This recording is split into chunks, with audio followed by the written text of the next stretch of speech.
Yun, may dumating na tayong set bell. Nagsampin yun. Super clutch guys.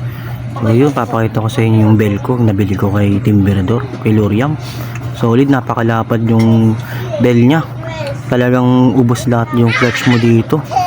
Walang matitira sa clutch kung sakaling, pasok na pasok oh. Diba? Pasok yan, swak. Ang lapad niyan. Yung bell niya, bukod sa lapad, makapal. Solid talaga guys. Kaya kung bibili kayo ng bell, PM nyo lang si Sir Loriam, Timbrador. Solid yung nyo. Bago to eh. Ito yung bago daw ngayon sabi niya eh. Hindi katulad yung mga ordinaryong bell na binibenta na nakasanayan natin. Ito iba to, kakaiba. Solid guys. Try nyo to. PM nyo guys si Sir Loriam, Timbrador Shop. Solid yan. Huwag nyo kakalimutan i-like and follow Peds Hunter.